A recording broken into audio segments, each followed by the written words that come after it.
예수께서 거기를 떠나서 고향으로 가시니 제자들도 따르니라. 안식일이 되어 회당에서 가르치시니 많은 사람이 듣고 놀라 이르되 이 사람이 어디서 이런 것을 얻었느냐? 이 사람이 받은 지혜와 그 손으로 이루어지는 이런 권능이 어찌 됨이냐? 이 사람이 마리아의 아들 목수가 아니냐? 야고보와 요셉과 유다와 시몬의 형제가 아니냐? 그 너희들이 우리와 함께 여기 있지 아니하냐 하고 예수를 배척한지라.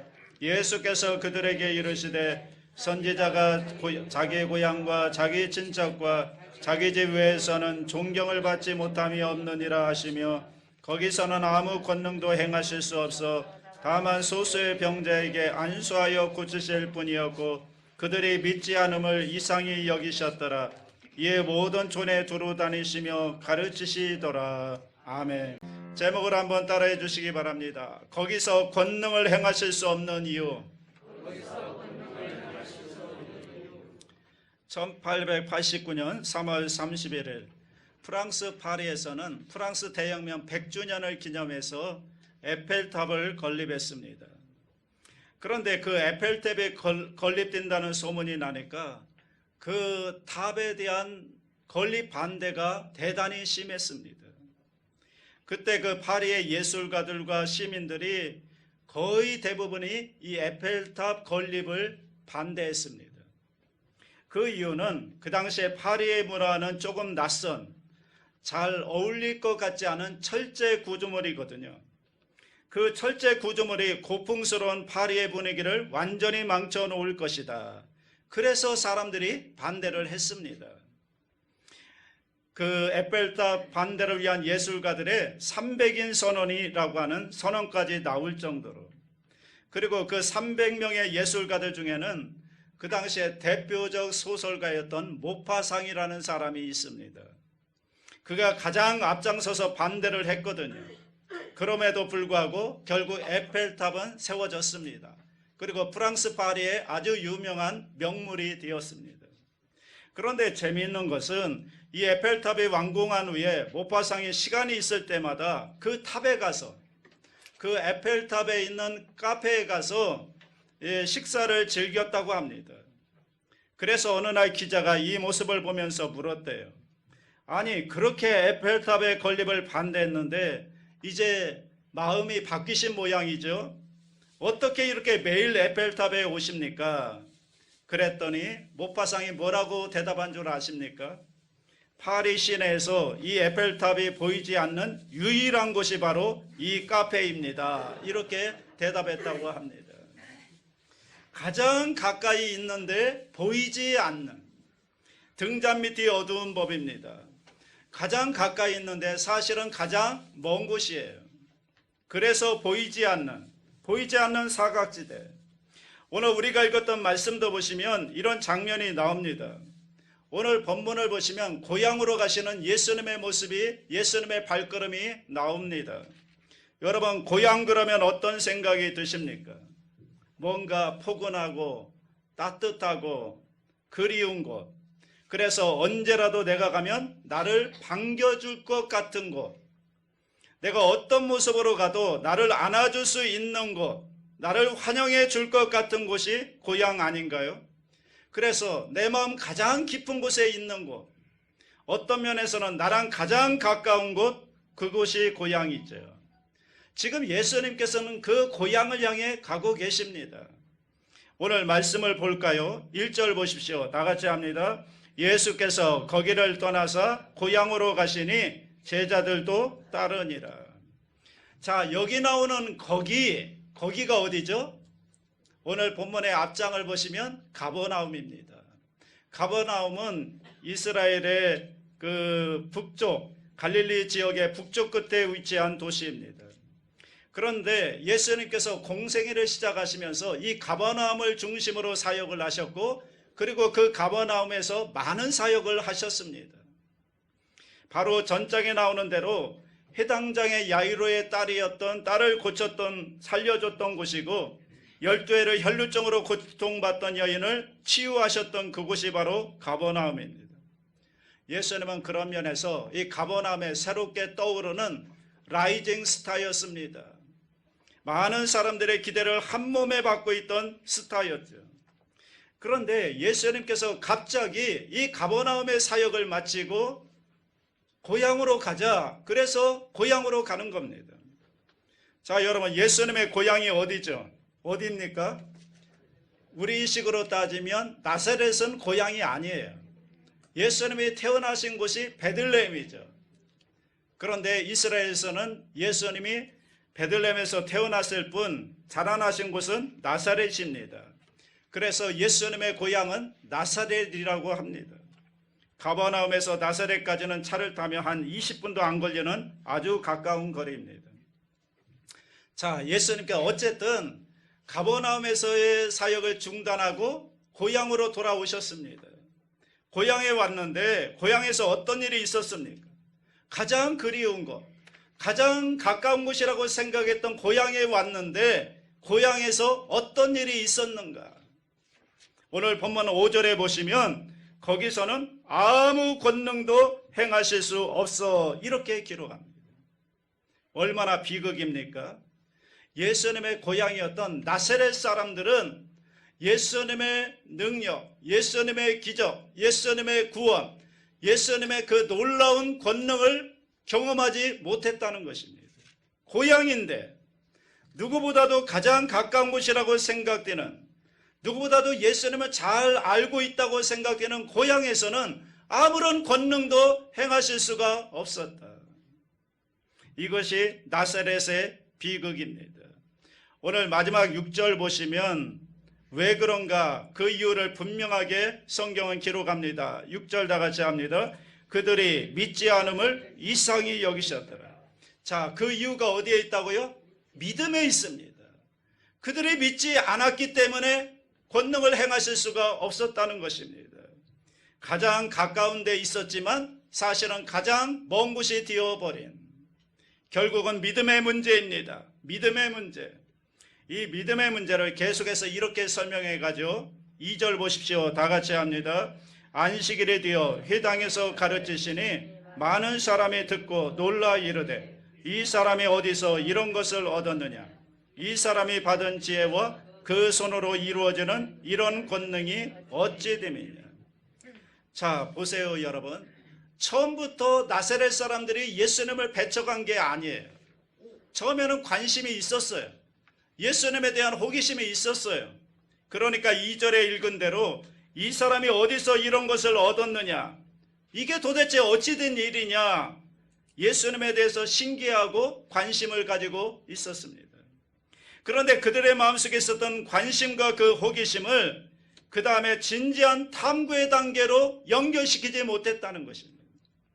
그들은 분명히 예수님에 대해서 관심도 있었고 호기심도 있었는데 그것을 믿음과 결부시키지 못한 것입니다. 그냥 거기서 끝이었습니다. C.S. 루이스의 책에 보면 악마의 편지라는 책이 있죠. 거기에 보면 한 사람의 이야기가 나옵니다. 어느 날 영국의 노신사 한 사람이 대형 도서관에 들어갔습니다. 도서관에 들어가서 여러 가지 책을 보는 가운데 그 가운데 우연히 예수 그리스도에 관한 책이 하나 있어 책을 빼들었습니다. 그래서 그 책을 읽는데 그의 마음속에 그런 생각이 드는 겁니다. 그의 마음속에 이런 마음이 싹트기 시작한 겁니다. 아, 이 예수란 사람이 누구인가? 과연 이분은 어떤 분일까? 나는 이분과 어떤 관계를 맺어야 되는가? 그 신앙서적을 읽으면서 그의 마음속에 그런 생각이 떠오른 겁니다. 그런데 그 생각이 드는 그 순간에 그에게 사탄이 찾아옵니다. 사탄이 찾아와서 이렇게 얘기합니다. 야, 점심시간이다. 배고픈데 뭘 그렇게 골똘히 생각하냐? 금강산도 식구경이다. 먹고 하자. 그의 마음에 이렇게 얘기합니다. 그래서 막 하나님에 대한 생각, 예수님의 생각이 막 떠오르기 시작했는데 그 생각을 그 자리에서 중단해버리고 식당에 가서 밥을 먹습니다. 밥을 먹는 중에 그의 마음속에 또 그런 생각이 다시 떠오르기 시작합니다. 아, 아까 그 책을 읽었는데 그 예수라는 분은 누굴까? 나는 과연 그 예수님을 어떻게 믿어야 될까? 그런 생각이 또 떠오릅니다. 그런데 그때 또 어김없이 사탄이 찾아옵니다. 찾아와서 얘기하는 겁니다. 야, 밥 먹는데 골치 아프게 뭘 그렇게 생각하냐? 우선 식사를 끝내고 봐라. 그건 나중에 생각해도 되지 않냐? 이 말에 노신사는 식사를 끝냅니다. 그리고 나오면서 이제 내가 올라가서 다시 그 책을 보며 예수님에 대해서 알아봐야 되겠다. 그런데 그때 또 사탄이 찾아와서 방해를 합니다. 야, 그거 뭐 그냥 있을 수 있는 생각이지. 그냥 지나쳐 드는 생각이야. 너무 그렇게 거기에 신경 쓰지 말고 너 집에 가면 할 일이 많잖아. 집에 가서 할 일이 많은데 지금 그런 쓸데없는 생각하고 있을 때가 아니야. 그러면서 갑자기 집에서 해야 될 일들이 막 떠오르기 시작하는 겁니다. 결국 그는 발걸음을 돌려서 밖으로 나와서 버스를 타고 의자에 앉아서 마치 아무 일도 없었다는 듯이 그의 마음속에 일어났던 변화를 뒤로 한 채 아무 일도 없었다는 듯이 집으로 돌아갑니다. 그때 그 노신사의 뒤에 사탄이 회심의 미소를 짓고 있습니다. 혹시 오늘 우리들 가운데도 이런 일들이 일어나고 있는 것은 아닙니까? 예수 알고 싶어요. 그분에 대해서 알고 싶어요. 그분을 만나고 싶고 하나님에 대해서 더 알고 싶습니다. 여러분, 이런 마음이 우리에게 일어나지 않습니까? 그런데 우리에게 일어나는 이런 마음, 이런 관심, 예수에 대한 관심과 호기심이 거기서 끝나버리면 믿음으로 발전할 수가 없다는 것입니다. 여러분, 예수에 대한 관심이 떠올랐을 때 그것을 진지한 탐구로 연결시키지 않으면 이것은 믿음으로 연결되지 못합니다. 그래서 여러분, 우리가 단순한 호기심과 관심, 이것을 여러분 우리가 믿음이라고 오해하면 안 되는 것입니다. 여러분, 우리가 사실은 주일에 교회에 와서 하나님의 말씀을 듣죠. 여러분, 하나님의 말씀을 들으면서 어떤 생각을 하십니까? 그래, 맞아. 나도 저렇게 살아야지. 정말 나도 저기에 동의해. 나도 저렇게 살아야지. 이런 생각을 하게 되죠. 자, 문제는요, 거기서 끝이 날 때입니다. 그냥 그렇게 내 마음속에 그런 생각이 있다고 해서 나는 예수 믿는 사람이라고 착각하면 안 된다는 거예요. 좋은 이야기 들어서 내가 좋은 생각을 하니까 나는 믿음이 좋은 사람이라고 오해하시면 안 된다는 거예요. 그것은 그냥 스쳐 지나가는 생각일 수가 있습니다. 신앙은요, 절대로 저절로 자라지 않아요. 저절로 성장하지 않아요. 여러분, 우리에게 떠오르는 관심, 예수님에 대한 호기심, 예수님에 대한 관심을 진지한 탐구로 연결시켜야 그것이 진정한 믿음에 도달하게 되는 것입니다. 여러분, 여러분은 믿음을 위해서 무엇을 하고 있습니까?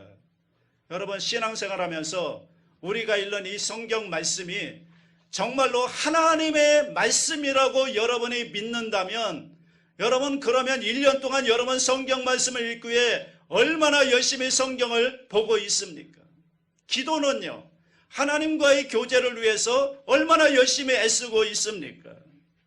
그리고 1년에 예수 믿는다고 하면서 우리는 과연 신앙서적을 과연 몇 권이나 읽고 있습니까?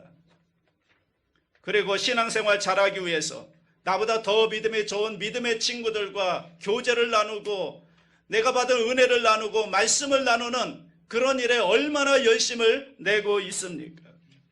신앙은요, 절대로 그냥 성장하지 않습니다. 그저 우리에게 찾아오는 생각, 그 생각에 머물고 거기에서 끝나버리면 더 이상 믿음의 발전이 없는 것입니다. 내가 좋은 생각을 하니까 나는 믿음이 있다고 자만하지 마시기 바랍니다. 오해하지 마시기 바랍니다. 그러니까 우리의 믿음이 그냥 거기에 머물러 있는 것입니다. 자, 이어지는 3절도 보십시오. 다 같이 합니다. 이 사람이 마리아의 아들 목수가 아니냐? 야고보와 요셉과 유다와 시몬의 형제가 아니냐? 그 누이들이 우리와 함께 여기 있지 아니하냐고 예수를 배척하니라. 자, 나사렛 사람들이 해당해서 예수님의 말씀을 듣고 어떤 반응을 보였죠? 거기에 관심이 있었다고요. 처음에는 호기심이 있었다고요. 그런데 그 다음에 뭐라고 얘기합니까? 야, 마리아의 아들이잖아. 이렇게 얘기합니다. 왜 그랬을까요? 여러분, 이때 아마 요셉은 세상을 떠났던 것으로 보여집니다. 그러니까 마리아의 아들, 그러면 여러분 여기에는 그 밑바탕에 깔려있는 편견이 있는 거예요. 우리나라도 있잖아요. 홀 부모님의 밑에서 자란 자녀들을 가지고 어떤 편견들을 가지고 있죠. 마리아의 아들, 이 말 속에는 더 깊은 경멸이 깔려져 있는지도 모릅니다. 뭘까요? 야, 마리아의 아들 알잖아. 그때 그 스캔들이 있지 않았었나? 이런 생각을 마을 사람들이 하는 겁니다. 그리고 목수, 여러분 목수가 나쁜 직업은 아니지만 그 당시에 특별하게 존경받는 직업도 아니었죠. 그러니까 아버지 요셉을 도와서 목수로 일했던 예수, 그 직업을 얘기하면서 어떤 예수에 대한 편견을 가지고 있는 겁니다. 그들이 알고 있는 예수, 결과는요, 예수님을 배척했습니다. 그들은 예수를 누구보다 잘 안다고 생각을 했는데 그 잘 안다고 생각하는 예수에 대한 지식이 오히려 예수님을 배척하게 되더라는 것입니다. 여기서 배척한다는 말은 걸러 넘어지다, 함정에 빠지다. 성경의 언어로 보면 에스칸달리존트라는 말인데 여기에서 스칸달리조에서 유명한 스캔들이 여기에서 나오게 됩니다. 그러니까 그들은 예수의 말씀을 들으면서 그들이 걸려 넘어졌다는 거예요. 걸려 넘어졌다, 붕괴했다, 괘씸한 생각이 들었다. 결국 주님이 그들에게 걸림돌이 된 겁니다. 사실은 그들이 생각했던 그 생각 때문에 걸려 넘어진 것입니다. 자, 왜 그랬을까요? 오늘 우리가 읽었던 본문은 이 일에 대해서 자세히 얘기하지 않지만 같은 내용을 기록하고 있는 누가복음 4장에 보면 좀 더 자세하게 얘기합니다. 누가복음 4장 18절로 19절 다 같이 합니다. 주의 성령이 내게 임하셨으니 이는 가난한 자에게 복음을 전하게 하시려고 내게 기름을 부으시고 나를 보내사 포로된 자에게 자유를, 눈먼 자에게 다시 보게 함을 전파하며 눌린 자를 자유롭게 하고 주의 은혜의 해를 전파하게 하려 하심이라 하였더라. 자, 예수님의 그 나사렛 회당에 들어가서 읽으셨던 말씀의 본문이 바로 이사야 61장의 내용입니다. 그것은 메시아에 대한 말씀이거든요. 자, 문제는 그 다음이에요. 누가복음 4장 21절에 보면 제가 세 번역으로 읽어볼게요. 예수께서 그들에게 말씀하셨다.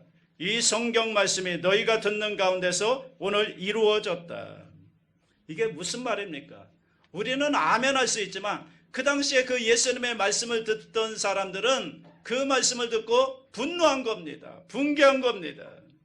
예수가 메시아라는 거예요. 오늘 이사야가 예언했던 그 메시아가 있는데 그 메시아가 오늘 이루어졌다. 이 얘기는 뭡니까? 내가 바로 그 메시아다. 그런 말씀이거든요. 그러니까 그들은 분노하는 겁니다. 거기서 걸러 넘어진 것입니다. 그런데 무엇 때문에 걸려 넘어졌을까요? 자기들이 생각했던 예수와 다른 거예요. 자기들이 알고 있는 예수와 다르기 때문에 걸러 넘어진 것입니다. 그런데 나사렛 사람들은 그 예수에 대해서 정말 잘 알고 있었을까? 자기들이 생각하고 자기들이 경험한 예수에 대한 지식, 예수에 대한 생각, 그것을 다라고 생각한 거예요. 그런데 그 예수님이 자기들이 생각하는 예수와 다른 분이니까 거기에 걸려 넘어졌다는 것입니다.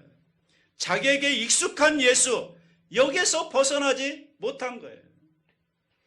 이것이 그들이 한 걸음 더 주님을 향해 나아가는데 그들의 발목을 잡은 것이 아닐까. 여러분, 우리가 신앙생활하면서 가장 경계해야 되는 게 뭔지 아십니까? 익숙함입니다. 익숙함에 빠지면 안 돼요. 여러분, 신앙은요, 하나님과 친밀해야 되는 거예요. 예수 그리스도와 친밀해져야 되는 게 신앙이에요. 그런데 친밀함 대신에 익숙함의 자리를 잡게 되면 그러면 우리는 하나님과 더 깊은 관계로 들어갈 수가 없게 되는 것입니다. 여러분, 예배가 익숙해지니까요, 예배가 형식화되는 거 아닙니까? 기도가 익숙해지니까 마치 기도가 주문 외우듯이 형식화된 기도를 하고 있는 거 아닙니까? 여러분, 신앙생활은 익숙함이 아닙니다. 친밀함입니다. 주님과 더 친밀해지는 것입니다. 우리가 형식에서 익숙해지는 것이 아니라 친밀함을 향해 나아가야 되는 것이죠. 어떻게 할 수 있을까요? 여러분, 우리가 신앙생활 초기에는 주로 예수님을 생각할 때 가장 많이 던지는 질문이 뭐냐면 무엇이라는 질문입니다. 쉽게 말씀드리면 나는 예수를 믿음으로 내가 얻는 게 뭐냐? 내가 예수 믿음으로 내가 받는 복이 뭐냐? 내가 예수 믿을 때 그 예수 믿는 믿음이 나에게 가져다 주는 게 뭐냐? 여기에 초점을 맞추게 됩니다. 이 신앙이 나에게 무슨 유익을 나에게 주느냐? 이런 차원에서 우리가 신앙을 접근합니다. 그런데 우리가 한 번 더 신앙이 성장하려면, 한 번 더 신앙이 성숙하려면 이제는 무엇이라는 질문에서 누구라는 질문으로 바뀌어져야 됩니다. 예수, 그는 과연 누구인가? 예수님에 대한 이 분명한 신앙 고백이 없이는 우리의 신앙이 성숙할 수가 없다는 거예요. 여러분, 나에게 얼마나 필요한가? 나에게 얼마나 유익한가? 이것은 주님과 우리와의 관계가 아닌 거예요. 그분이 누구신가? 그분이 나를 향하여 가지고 계신 계획이 무엇인가? 그분이 나를 향하여 가지고 계신 뜻이 무엇인가? 여러분, 주님이 누구신가를 물을 줄 알아야 되는 것입니다. 그래서 기독교는 예수 그리스도입니다. 여러분, 기독교가 다른 종교와 다른 점이 여러 가지가 있는데 그 가운데 가장 다른 것 중에 하나가 다른 종교는 그 종교의 가르침에 초점을 맞춥니다. 그런데 기독교는 기독교의 가르침에 초점을 맞추는 게 아닙니다. 그것보다 더 중요한 것이 있는데 그것은 예수 그리스도, 그분과의 나와의 관계인 것입니다. 지금도 살아계신 예수 그리스도, 그분과 나와의 관계. 예수님을 아는 것이 영생이고 예수님을 거절하는 것이 여러분 멸망입니다. 아들이 있는 자에게는 생명이 있고 하나님의 아들이 없는 자에게는 생명이 없습니다. 영생은 하나님과 그의 아들 예수 그리스도를 아는 것이라고 성경은 분명히 우리에게 말씀하고 있습니다. 오늘 저와 여러분, 이 예수님에 대한 분명한 고백이 있습니까? 아니면 내 편견 속에 예수님을 혹시 가두고 있는 것은 아닌가? 익숙한 신앙생활하지 마시기 바랍니다. 친밀하게 주님 앞에 한 걸음 더 나아갈 수 있게 되기를 바랍니다. 그래야 우리의 믿음이 진짜 믿음이 되는 것입니다. 여러분, 애매한 믿음이 아니라 분명한 믿음, 이것은 주 예수 그리스도에 대한 분명한 신앙 고백으로부터 출발한다는 것을 잊지 마시기 바랍니다. 자, 5절과 6절도 보십시오. 다 같이 합니다.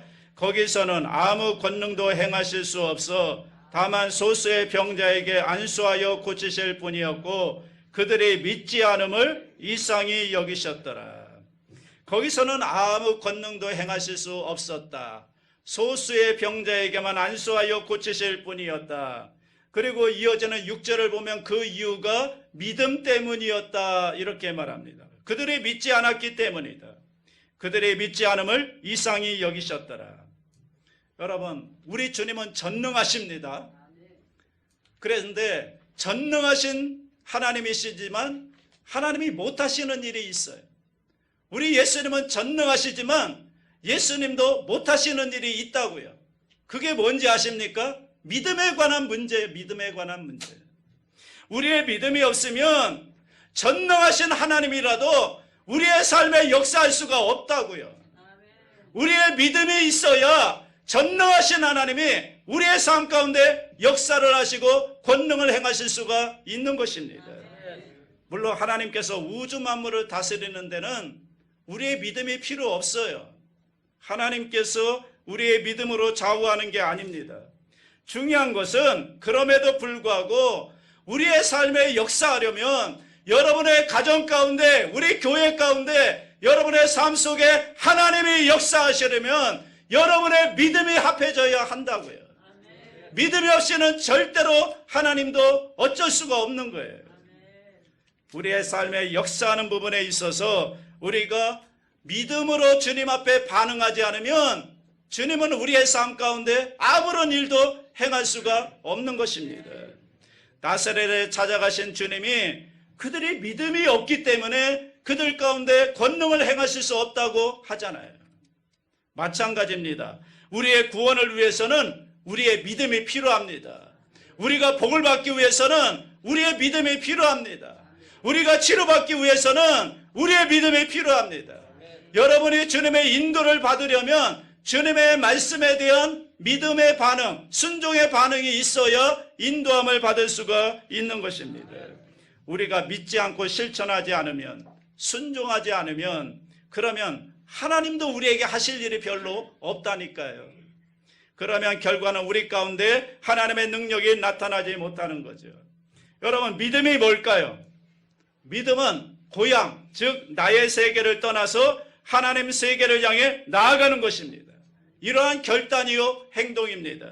아브라함을 보십시오.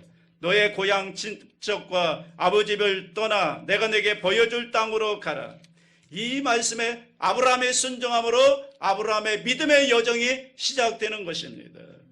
오늘 우리가 믿음이 다시 한번 성숙하려면, 다시 한번 믿음의 여정을 떠나려면 오늘 우리가 붙들고 있는 이 고향이라고 하는 이 편견, 익숙함, 호기심, 망설임, 이걸 떠나서 하나님의 세계로 뛰어드는 것, 여러분 이것이 믿음인 줄로 믿습니다. 이제 벌써 봄입니다. 봄이 되면 어김없이 우리에게 찾아오는 손님이 있습니다. 요즘은 그 개체수가 많이 줄었지만 제비입니다. 여러분, 이 제비는요, 모든 새들 가운데 유일하게 인간과 함께 지내는 야생 조류입니다. 우리 집안에 들어와서 아무 거리낌 없이 집을 짓고 사는 유일한 새, 이게 제비죠. 여러분, 한국 사람이 못 먹는 것이 없는데 한국 사람이 유일하게 안 먹는 것이 하나가 있습니다. 제비입니다. 제비고기, 제비탕 이런 거 없잖아요. 왜 그럴까요? 언제 붙어있는지 모르지만 제비는 우리와 식구인 거예요. 우리가 하나인 거예요. 이런 제비를 보면서 야, 제비는 참 지혜가 있다. 여러분, 그렇지 않나요? 제비가 아마 이런 생각을 하지 않았을까요?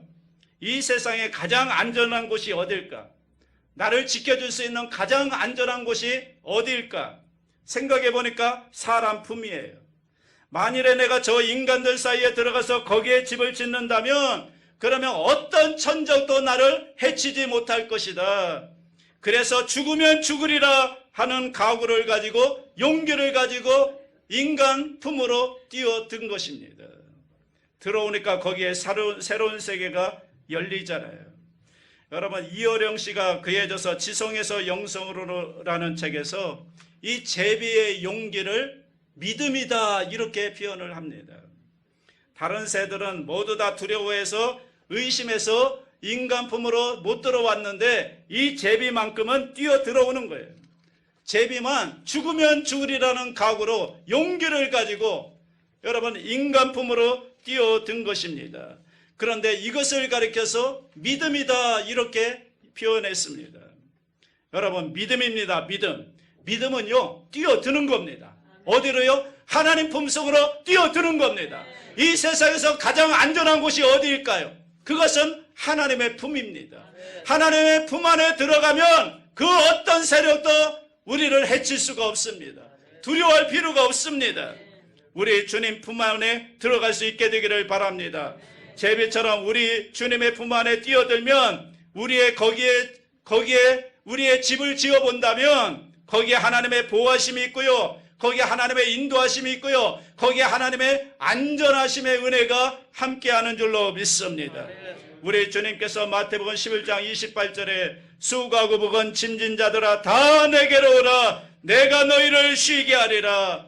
이 주님의 품 안으로 뛰어드는 것, 여러분 이것이 믿음이 아닐까요? 애매한 믿음 말고요, 이러한 믿음의 결단을 하며 내가 오늘부터는 주님의 품 안에 뛰어들어 주님의 품 안에 집을 짓고 주님과 함께 살겠습니다. 이렇게 결단하며 나아갈 때 거기에 하나님의 인도하심과 보호하심과 안전하심의 은혜가 여러분과 함께할 줄로 믿습니다. 이번 한 주간 동안도 주님의 품 안에서 승리하는 저와 여러분 될 수 있기를 주님의 이름으로 축원합니다.